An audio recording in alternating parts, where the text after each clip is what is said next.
What in the world is happening to gaming? Like, what has really happened?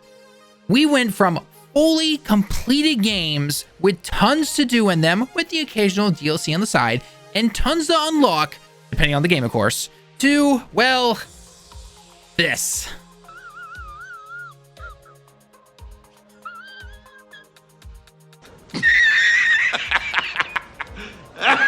What do most of, if not all of these games have in common? Battle passes, cosmetics for sale, and I am sick and tired of hearing the term live service. It has become so boring, genetic, and frankly, just a little lazy. And by the way, I do not blame the developers because I know 100% it is from the hires up because they want that sweet money and they basically tell them, make it like this. We don't care. Look at pretty much every game that tries to milk its players. I mean, heck, even Diablo Infinite, whatever that game was called now. I don't even care about that game anymore, but that was just an atrocious game, and all of that live service BS that was in there. It was absolutely ridiculous. Now, I will say this right now, though. The original intent of some of these inclusions were actually good. Looking at the Battle Pass, for example, the direction the industry could have, keyword could have, of taking it could have really changed things for the better. Since some of these games, mostly multiplayer games, have been going free to play, which again, on the surface is a positive. Gets more people into your game and keeps clans and servers alive longer, more money to put back into the game, and much more going forward to make it, again, more sustainable for the longer run, which is better for everybody. But where did it go wrong? It's pretty clear that things have taken a turn for the worse in most games these days. Remember, I'm not talking about all games, just most games that have these Battle Pass live service type stuff. Is this going to continue to get worse? Are there any reasons beyond the obvious ones why it's to this point that it is? Today, I want to discuss with you, the viewer, about Battle Passes, live service, a little bit about free-to-play games, where the industry could take this, though doubtful, until something new is discovered that's even more lucrative, and just my overall opinions on this. Quick side note, to many, I am sure I'm coming off as some kind of boomer gamer that is holding on to the old days, and you wanted to just slap me across the face. Let's make this interesting. I have a question for you guys. Leave your comments down below. Simple comments. Do you agree with my points? Do you think that I'm a boomer, but I have some good points? Or do you think I'm just a whining boomer gamer that needs to shut up and just let the past die and accept it, basically?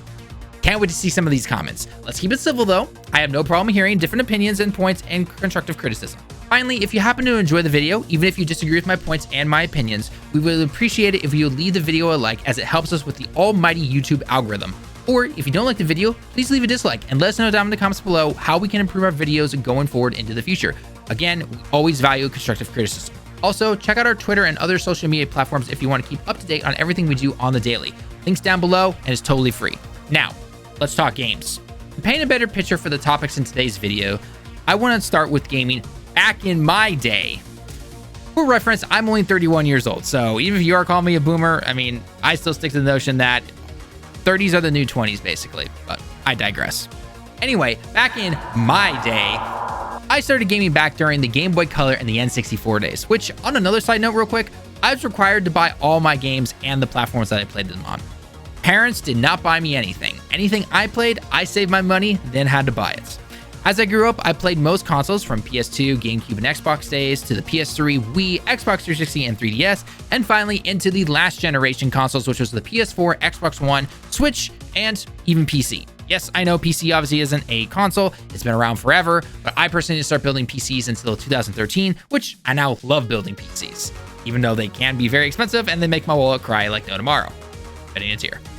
During many of these early days for me when it came to gaming, we simply got our games completed and finished for the most part. Yeah, there were a couple of glitches and bugs in most games, but you know what? Overall, they were done, they're completed, and they're fun to play. Hey, anyone remember renting games at your local Hollywood Video? Yeah, remember that place? And then you gotta fly out the door in order to get to the video store before it closes, and the clock is ticking, the phone is ringing, the late fees are piling up so high. As times move forward, we got games with some DLC that could help continue a game's life and add new content. Not all DLC was great or even good, but it could really help continue a game's lifespan after its initial release date.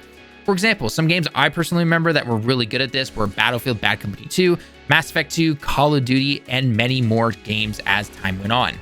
This also started a trend of multiple patches during a game's lifespan. These could be both good and bad, but we'll discuss that a little bit further down below in the video. Once we got into the previous generation, however, the PS4 and the Xbox One days, we started seeing a lot more traditional DLC replaced with live services, loot boxes, and finally battle passes. While that's not to say that DLC is completely gone in a more traditional sense, it's definitely not as common as you would expect it to be. Now, why was there this huge change from completed games and DLC to what we currently have now? Well, the answer is pretty obvious. Money! Here comes the money! Here we go! Yep, that's right, money. Once companies started seeing the money that could be earned, some of this even resulting from the big boom that the mobile game scene was showing, which could be a whole nother video onto its own that we might do later, there was no stopping it. From Fortnite setting the trend and every game following soon after, almost every game had to have, and to this day has to have, some kind of battle pass, cosmetics sold for a range of different prices, patches months after being released, completed, and terrible progression. Obviously, not every game in the industry has these, but a lot do. As time went on and the trend continued, it started to become pretty obvious when a game was not finished due to its many bugs, glitches, terrible AI, etc.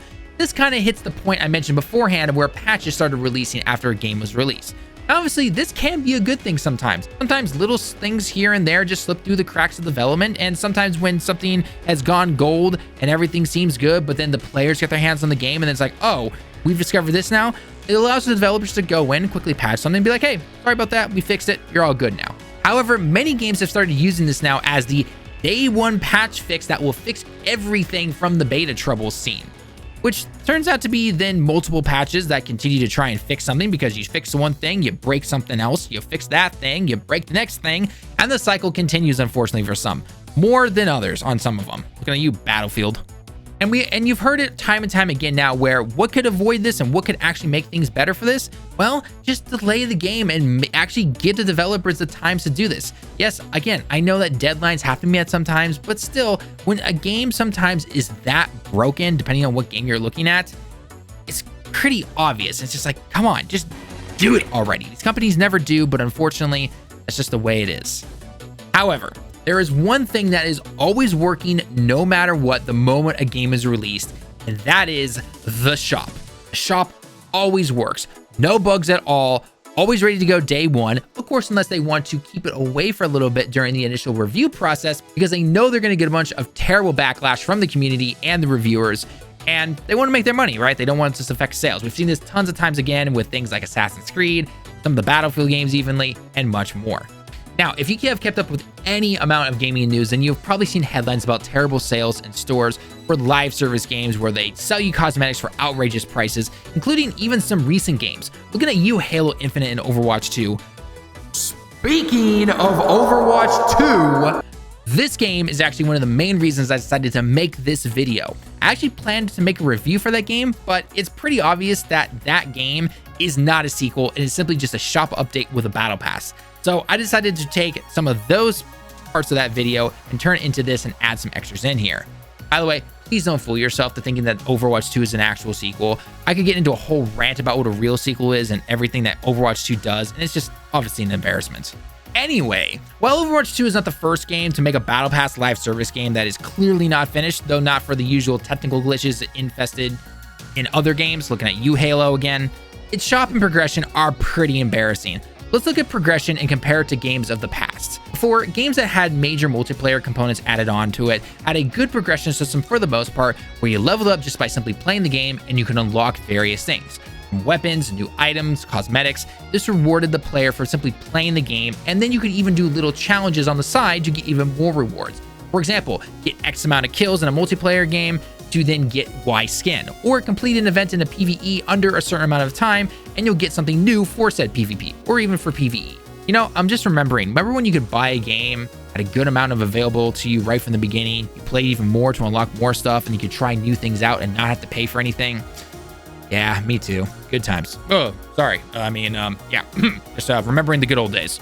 Overwatch 2 basically shows that the owners of these games, not the developers, but the owners, the CEOs, all those people, really don't care about the player's time, and the only way that you can actually earn stuff in the game is by paying for it. No other way.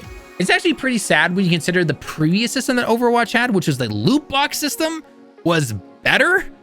Yeah, never thought I'd be saying that in 2022, but apparently a loot box system is better than their battle pass system.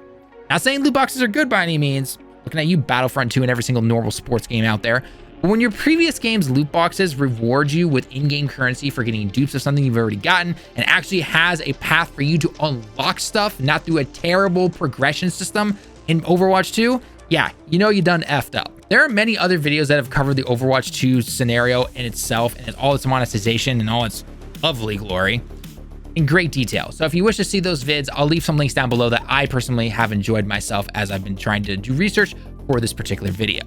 Now, I want to pivot back and talk about shops and cosmetics. I know we touched on it a little bit, but I want to keep talking about more in detail on some of this stuff. Now, this topic can be seen very differently depending on who you talk to. Some will say that as long as it doesn't affect gameplay, then who cares? Others will say that if a player is addicted, because usually the blame is shifted towards those players who spend all this money on the shop, then it's their own fault and we shouldn't be punished, or no one else should really be talking about it. Others will say that this is all pretty much ridiculous, that we're even having to pay for skins when you could simply have it be unlocked in the game. Or finally, some other points that can be made as well is that, well, it's a free-to-play game, so they have to make their money back somehow. While all these reasons and many more have their ups and downs for both good and bad reasons, I think everyone can agree that when you start seeing a skin in a shop for a character at say $20 to $30, we've reached a pretty bad spot. I mean, that is half the price of a normal price game, basically. That's pretty sad in my personal opinion. One other thing I quickly do want to note though is on the whole, well, it's free to play, so they need to make money reason that I see floating around quite a bit. A lot of people don't actually talk about what happens with that money. In a perfect world, we would hope that all that money that is made could actually be used to then go back into the game. Not all of it, obviously. I know the company and the developers and everyone needs to be paid, obviously. But it'd be nice if that money actually was used to improve and evolve the game and everything like that. Where it's pretty clear it's not really the case though. Yes, obviously some of this money that is made from these systems is put back into the game. But it is clear that millions, and I'm talking millions if not billions of dollars, which is already been proven that a lot of these systems make and everything, go back to the higher ups and the CEO people. They do not go down to the developers and they do not go back into the game. Not as much as they really should. I personally think that if this game is making millions and billions of dollars, maybe put a little bit more towards the people who are working for you, put it back into the game, reward your players, that type of thing. I mean, they're the one making the money in the first place. So again, maybe I'm wrong.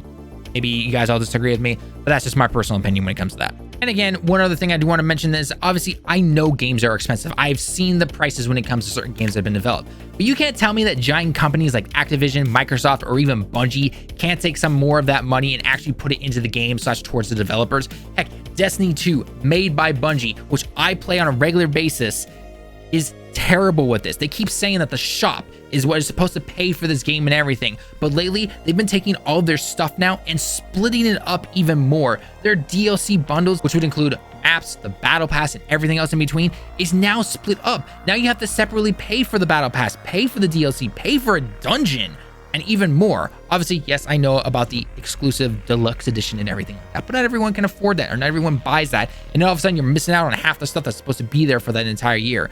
So it just kind of proves my point where it's just like, you guys claim this, you're showing your sales making this much money, and yet you're doing this and nickel and diming even more. Now, part of that also is on the players. I understand that as well, that they keep buying this stuff, but at the same time, it's like, come on. And an even bigger question comes up more. How much money do you really need? And the answer is hopefully should be pretty obvious. There is no limit. The higher ups of all these companies, they just want infinite money. They don't want the money train to stop coming in, which again, I get it. It's a business after all, but again, makes you look pretty greedy in my eyes. So I've been talking about everything from the systems, from the free-to-play stuff, to what games used to be back in the good old days and everything like that. But some of you might be asking a simple question, yo, Tallen Boomer, what's your stance on all of this? Well, honestly, I think it's all a joke. The fact that we are forced to pay for skins and such that used to be just simply included in a game is honestly just sad. Also, while I know it's not a get out of jail free card for everybody, some of these systems have preyed on certain players, especially young players, who cannot stop buying into these skins. You've all probably heard of the term FOMO, which stands for fear of missing out, which these players feel forced to need to buy these skins with the fear that they are never going to be able to get them again, or they're just going to miss out and you'll never see them, or they'll many months later. We've also probably seen stories about players who spend tens of thousands of dollars using their parents' credit card for this stuff, which also affects them because their brains are not developed as adults. Because again, some of the stuff can be looked at as gambling, especially when you look back at like the old loot boxes. Battle passes slash buying in the shop is just another way of doing that technically in some form or fashion. Again, I'm not saying that loot boxes were good, and I'm not saying that another system is better, but sometimes the way they show the sale, some of it, in fact, Overwatch 2 is in some pretty hot water for that stuff right now, and the way that they show everything in the shop and how they always dangle it in front of your face every single time you finish a match, there's a reason they do that. Plus, also just simply continue about why I'm simply disappointed when it comes to systems like this, because with how little the battle passes actually reward your players, the prices of some of these skins that are sold, and how these games have changed and molded to fit the battle pass live service system. Looking at you, Battlefield 2042. Don't worry, I got a video on you coming very soon. It just makes it all very tiring. Even a game, again, that I play weekly, Destiny 2, which I mentioned beforehand, that's just on our weekly streams, by the way. If you want to see more of that stuff, we do community streams every week, has a battle pass. And while it's not as bad as some of these other ones because it's an earlier form of them, the question starts to become, again, when is enough really? With everything having a battle pass, it is simply impossible for players to complete every single one. Even Halo Infinite that allows you to go back and play older battle passes is not really that good when you consider the fact that most players are going to be trying to finish a battle pass and they're not going to have time to go back to the old one because the new one's coming up pretty soon. And that's not just in Halo Infinite, by the way, despite its many delays and everything. I'm talking about just multiple games, because let's be honest, a lot of people play multiple games. They don't just play one game day in and day out. Some do, yes, but others like to play multiple games, especially if they're all free to play. Coming back again and again back to these rewards that some of these battle passes give you, they're just pretty terrible. It's clear that even if you pay for the $10 battle pass, the companies will still keep some of the best skins or other cosmetics or other things that you can get in the shop, and only in the shop, or at least most do. Most definitely do. Again, if a lot more of these funds actually went into the games and the developers and the other team members and everything, then I could actually start to get on board with some of this stuff, and especially some of this free-to-play stuff in these games. But when you see the heads of these companies raking in millions, if not billions of dollars, and nothing is changing on the other two sides, that's when we know they're not being 100% honest with us. One last thing I want to bring up as well as we near the end of this video is, it may sound like I'm bashing on these games, especially because they're all free to play, and then some people might be seeing this as, why are you bashing free to play? I can't afford to buy every single game. First off, two things. Trust me, I know I'm someone who can't afford every single game. As someone who does YouTube and tries to cover as many games as possible, I cannot buy every game as well. And second, I think free to play as a basic concept is really good. It allows more players to experience a game, and especially with all these really cool games that are coming out during the times of the Xbox Series X and the PS5 and the PCs and everything that's going on right now. But ever since the last generation, and especially this generation, the moment I hear free to play, I know exactly what to expect from the game. A battle pass with a lousy ranking system, cash shop, and frustrated players with tons of glitches and bad design around the board. And it's just honestly tiring because they know that they focus on making sure that the shop and everything in there works. The game 90% of the time does not work until months, if not years later. And it's just honestly tiring. All right, with all that being said now, which hopefully didn't sound like too much mumble jumble, we have reached the end of this video. Now is when I want to ask you, the viewer, to leave your comments down below of all the topics we discussed, whether it was the battle pass system, the old days of gaming, the way things currently are now, you name it. Please let me know all your thoughts down below in the comments. I know there's some stuff that was left out. It's obviously hard to cover every single thing here. We'll be here for days, but I still want to know your thoughts and opinions down below. My frustrations on these topics, while it may sound like I was ranting a lot, comes from a place of love and not hate. I want games to succeed. I want things to be good around the board. I want companies to be able to make the money. I want developers to be properly paid. I want the games to be good, and I want the players to have a good time playing the game, and for the time that they spend in game to be worth it. I want all of it. And I know that might sound extremely optimistic and like impossible to reach, but I just feel when you compare the games to back in the days to now, back in the days was, in my honest opinion, a little bit better. Again, I know there are positives to the system now. Again, more free-to-play games where more players can get their hands on these things, being able to get patches and everything through games when systems are broken because they just slip through the cracks, because not everything's perfect. I 100% understand that, but it feels like a lot of companies just take advantage of this stuff. I mean, we've all heard the excuses right before where a beta comes out. They're like, oh, don't worry, that's an old build. They'll get fixed and everything with the day one patch. Nothing is fixed, or someone always online tries to defend it. It's like, don't worry guys, the day one patch will fix it. I've seen it time and time again, guys. We've seen this since the mid 2000s, like 2013, 2014. It's 2022 coming on 2023 now. I just call BS every single time. And again, like I mentioned before, I've been playing games since I was a kid, and my parents told me from the beginning that I had to buy my own games. So I do have a certain standard of what I think my hard-earned money is worth. Maybe to you it's not, maybe it's higher, maybe it's lower, who knows? Everyone's definitely different. But when a game nickels and dimes you, it's a sayonara for me. All I wish, again, is that for gaming to return to a time where we had proper progression systems, polished games, and an economy where games can make money, developers are properly paid, games can evolve, and skins are not gonna cost half the price of a game. Again, maybe I'm being too optimistic and I'm too into my old ways here, but that's where I stand. But again, that's just my opinion. Let me know your thoughts on it in the comments as always. And if you enjoyed this video, don't forget to leave a like and sub to the channel. It always helps us out a lot. Or if you disliked the video, then tell us down below in the comments why you didn't like the video. And if you happen to enjoy everything gaming, then please check out all our other videos on the screen right now. And we hope to see you in our community streams. We stream every weekend, by the way. We got God of War Ragnarok coming up. If you happen to see this before the release of that game, make sure you stop by. We're definitely playing that. We're going to be making tons of guides and shorts on it. It's going to be awesome. Other videos, obviously, and shorts as much as possibly can. I've been Tallen with 59 Direct, and we cannot wait to see everyone here in the next one. Johnny.